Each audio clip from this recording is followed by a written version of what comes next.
E aí, eu sou Antônio Bidin, esse aqui é o Papo Empreendedor e a gente vai estar continuando a nossa série de vídeos sobre a transformação digital, pesquisa da McKinsey do ano passado, e eu vou explicar para vocês o passo a passo desse universo digital, esse mapa, quais são os pilares que você tem que levar em conta para estruturar a frente digital do seu negócio.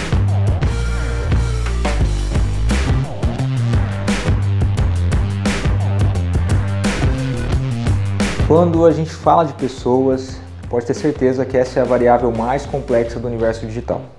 Então, um ponto importante a ser considerado é que se você alinha muito bem essa questão da cultura dentro do seu negócio, pode ter certeza que essa transformação digital vai ser muito mais simples.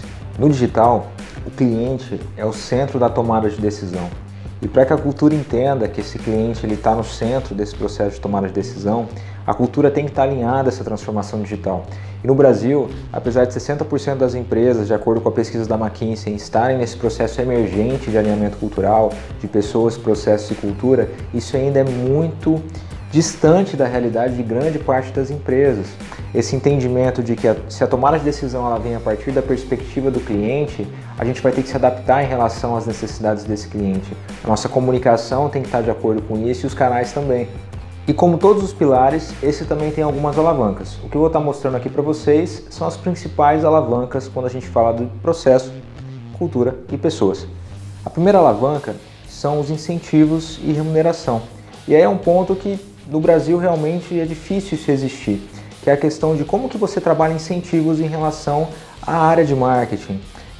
Independente de ser uma equipe interna ou uma empresa de fora, existe um incentivo para que exista desempenho ou nem sequer existem métricas em relação a desempenho. Então esse é um ponto a ser muito debatido e que você tem que considerar quando você pensa nessa questão da equipe.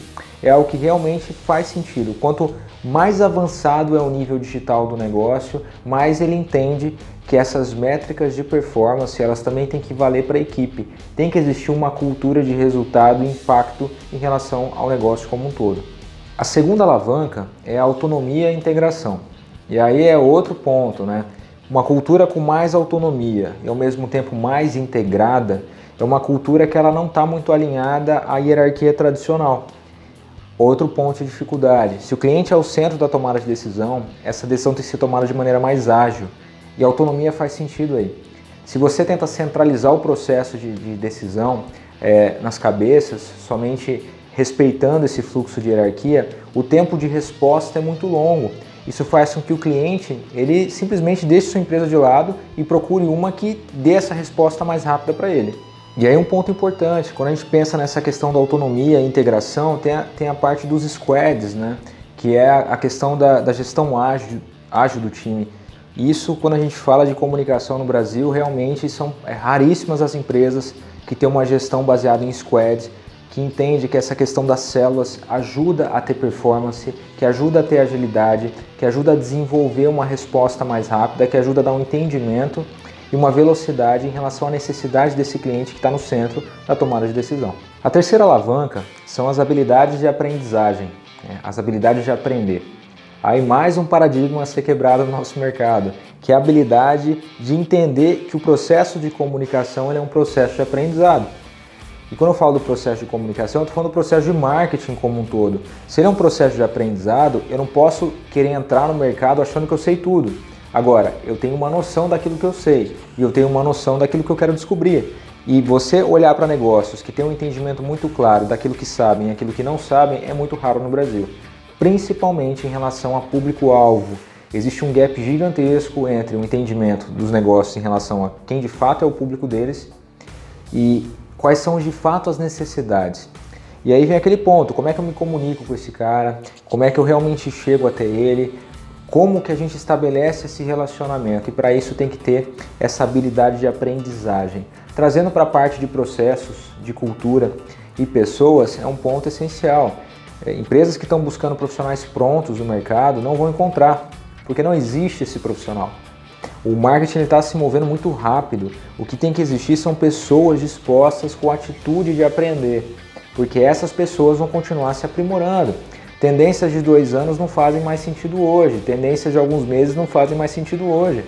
O exemplo mais gritante que a gente tem foi o que aconteceu esse ano em relação a esse fluxo de pandemia. Então, quem fazia ideia de como trabalhar marketing num cenário tão caótico como esse? Aí que está a importância da habilidade de aprender.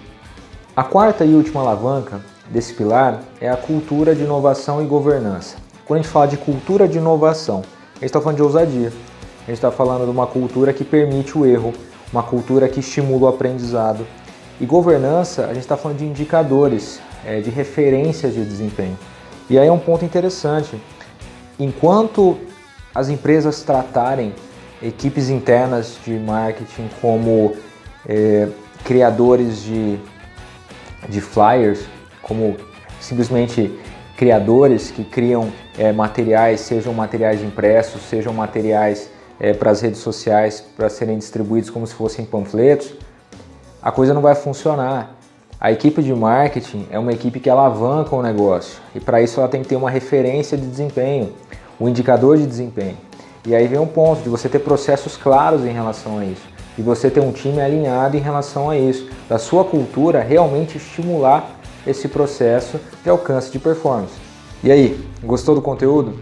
Eu tenho certeza que se você consegue alinhar esse primeiro pilar, os outros são muito mais simples. Pessoas, processos e cultura são a base da transformação digital. Enquanto você não alinhar esse processo, eu nem recomendo que você veja os outros, tá? Mas fica ligado que vão ter os próximos vídeos, a gente falando do segundo, terceiro e o quarto e último pilar da transformação digital.